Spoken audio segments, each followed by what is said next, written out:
what we're going to try is I've been researching particularly terrible takes on gaming, women, men, and the world, just to see what else is out there. To see is there anything that we can learn from, any wisdom that we've not picked up. But I've been finding, to my detriment, I haven't done much research since university, that Jem, your business is gardening and plants. You know what happens when you plant a load of seeds? A load of different weird trees grow. That's what's been happening to me. And so the general format is I will read out something and we will mock it mercilessly because it's very silly. But then move on to, unfortunately, these things have a serious side. So we'll have a bit of fun, tempered with a bit of our feminist lens. To start off with, we're going to have a look at US politicians and their particular viewpoint on gaming, particularly men and masculinity. That's where we're going to start. There's a senator, a Republican senator from Missouri called Josh Hawley, and he worries that feminism has driven men to pornography and video. But news for him, we've been doing that anyway. So he's wrong on that. And he's ridiculed. Well, I don't know what a homily is, but he talks a lot about manly virtues. So I imagine that's what that means. He says that he doesn't cite sources for his belief that men were watching pornography more frequently, but that suggests that it's just from personal experience, which means he's watching a lot of porn and playing video games at the moment.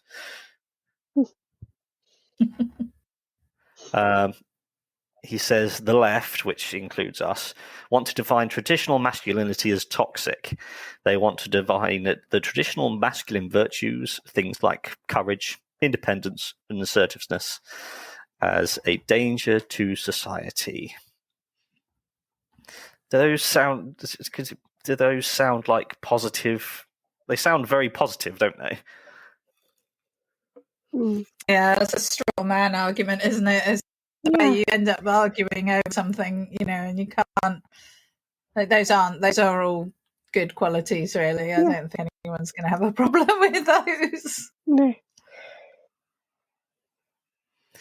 There's a bit of a. This is both positive and negative in that incredibly privileged, ignorant men in positions of power that they don't understand. It's not just a British problem, because Hawley is the son of a banker who attended private school before studying at Stanford and Yale, and then clerked for a Supreme Court Chief Justice and became a law professor.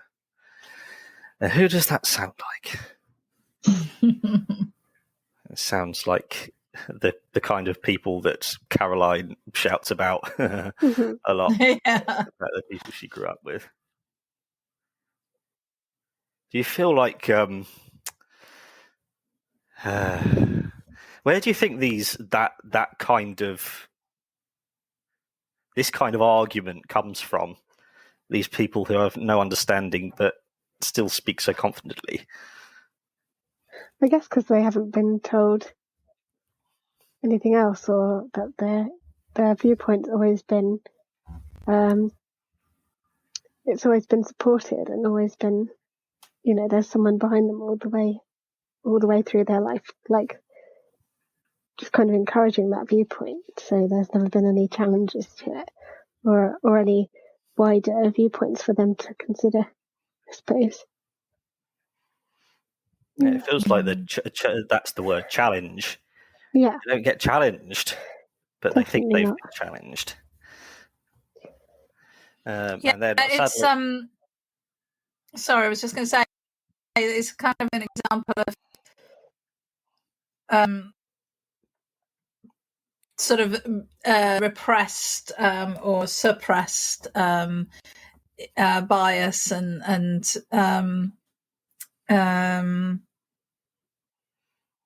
self distaste, isn't it? Because it's basically, as you say, it's likely that this man has been enjoying his porn in his games for a while, and therefore, but he knows that that's not socially acceptable, the gaming and the porn, and comfortable with that combination of and therefore it has to be somebody else's fault that this is happening, somebody else's problem, and he can't help himself because circumstances are such that has created this situation. That is the best he can do, and I think that we have these kind of arguments come out of that.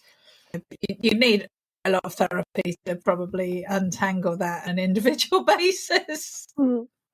So I'm making very sweeping statements about the man that I know nothing about, but that's just. Well, I think your sweeping statements will be proved to be rather more like toothbrush statements because we're gonna. I think that what we're gonna find is quite a lot of patterns emerging in these particularly terrible takes. So you're completely that thing is it's a shame. There is shame at the centre of this, which people with privilege, they take that shame that they feel or that they've learned, and use their privilege to use that to try and change things. And porn and games are great. You don't need to worry. You don't need to worry about porn when it comes to it being used as education. That's the main problem, because if you're an adult, then who cares? Let's see. He doesn't like Hollywood either. He thinks Hollywood delivers the toxic masculinity theme ad nauseum in television and film. Is that true?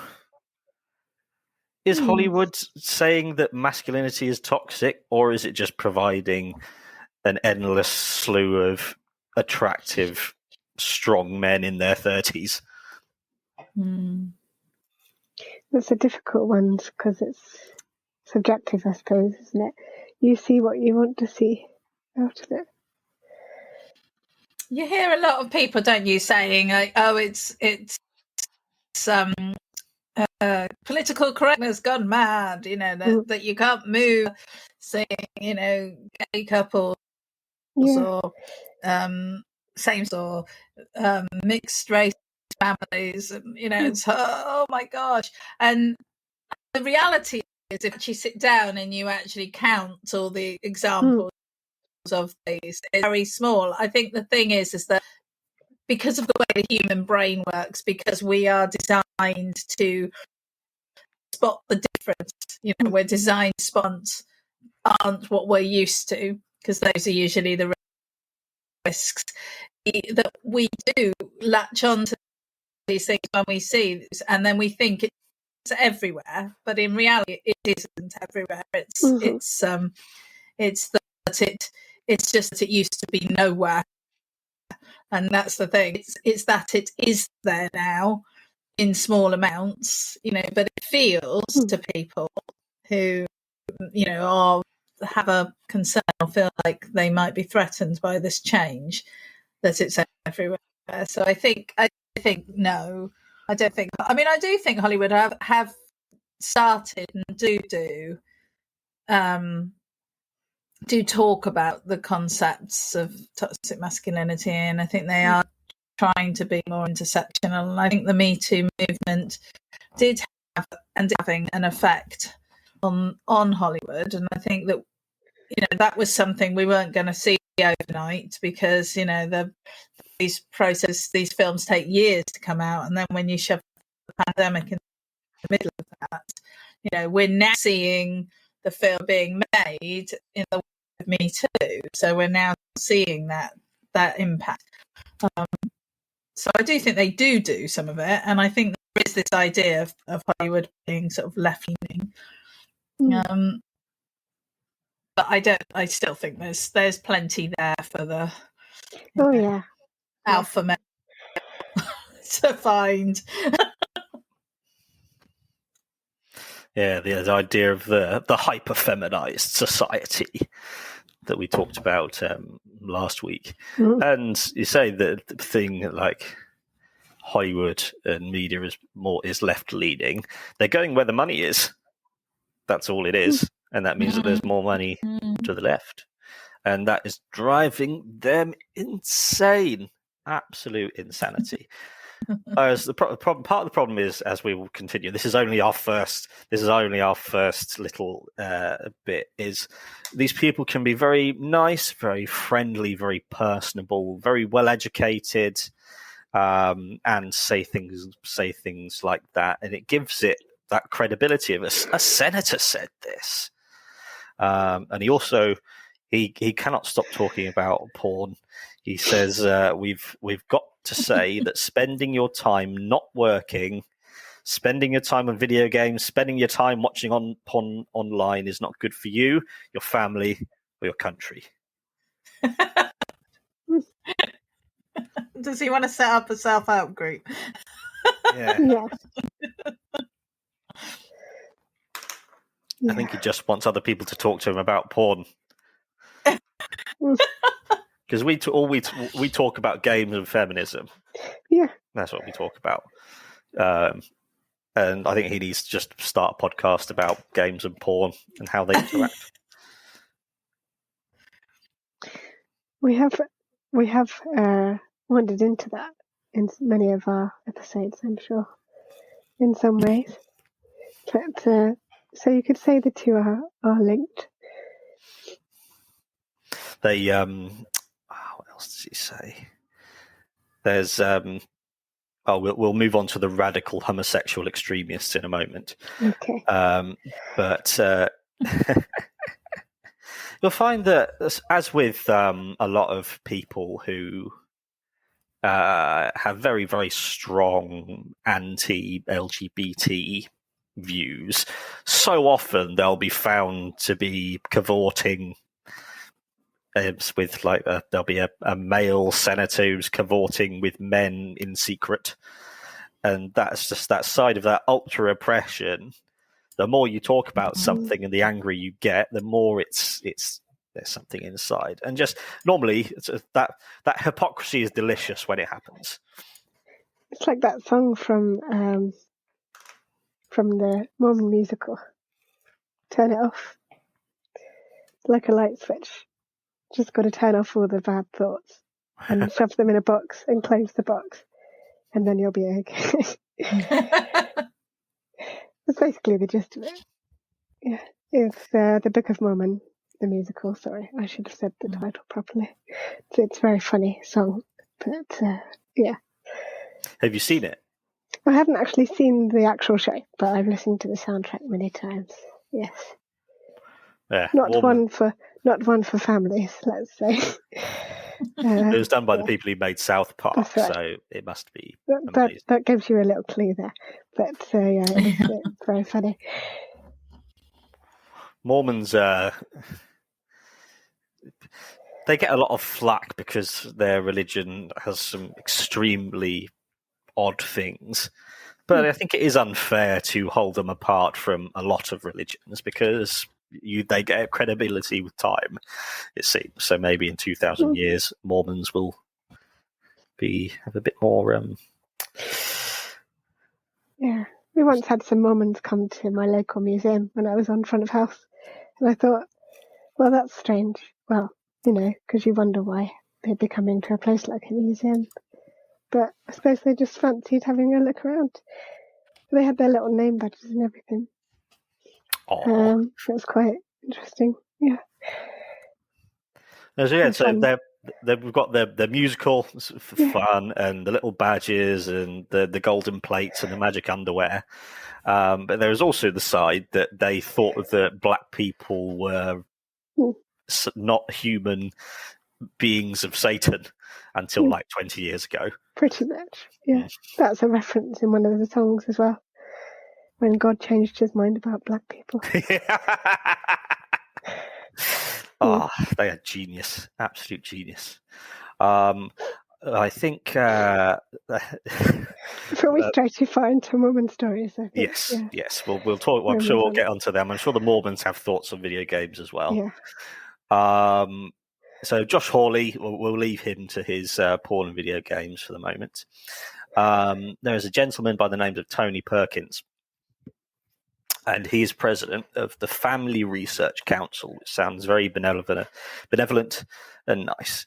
And a quote made in 2012 about... either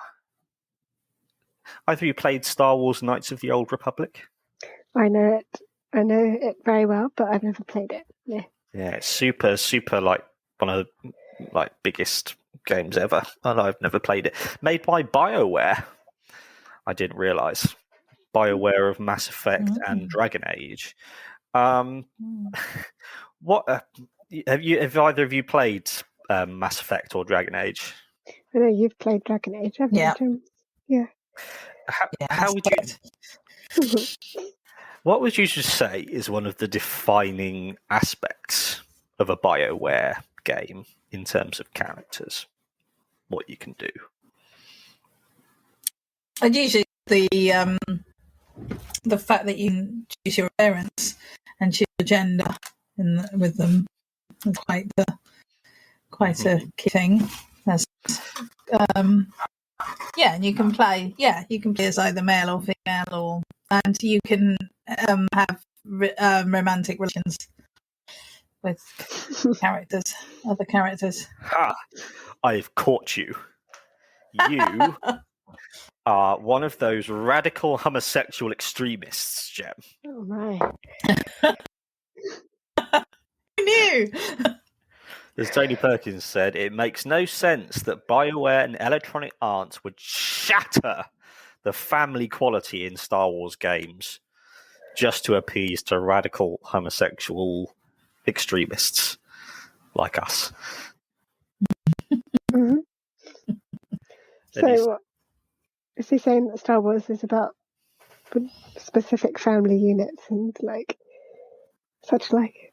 Or is that what he's aiming at? There is a quote somewhere further along the page that addresses that very question. I see. And what else does he say? So yeah, this is the seed analogy I said at the start. I see. Where you think, oh, that's silly. He said that in 2012.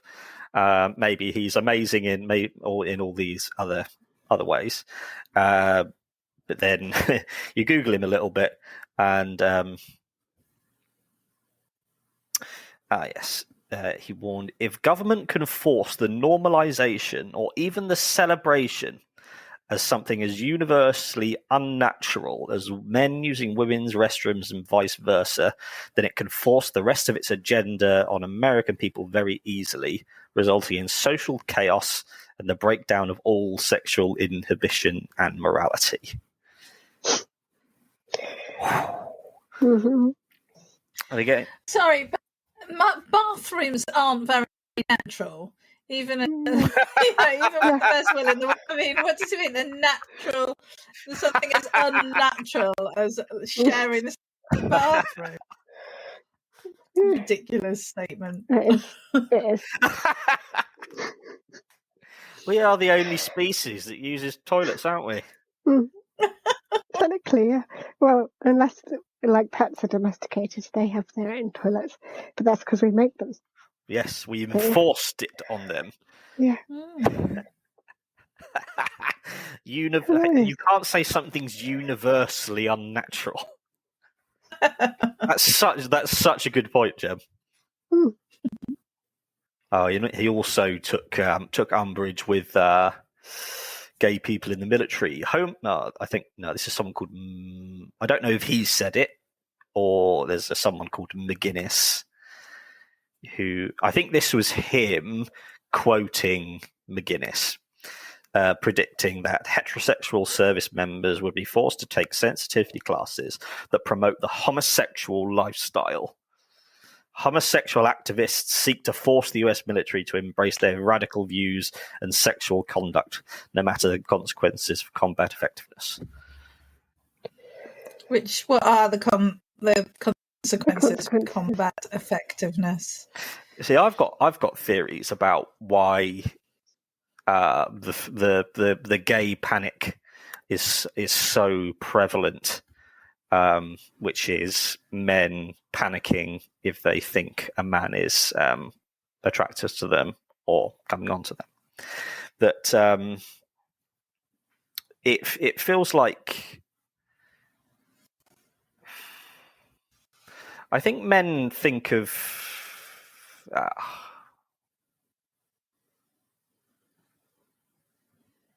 maybe I'll come on to that another time. I haven't fully fleshed out that thought, and I don't want to. We hope you enjoyed that episode of Gaming the System. If you want to support us, you can donate to us through our PayPal by sending it to wearegamingthesystem@gmail.com if you want to send us a one-off donation. If you want to donate to us monthly, you can subscribe to our Patreon at patreon.com/gamingthesystem. Until next time, bye-bye.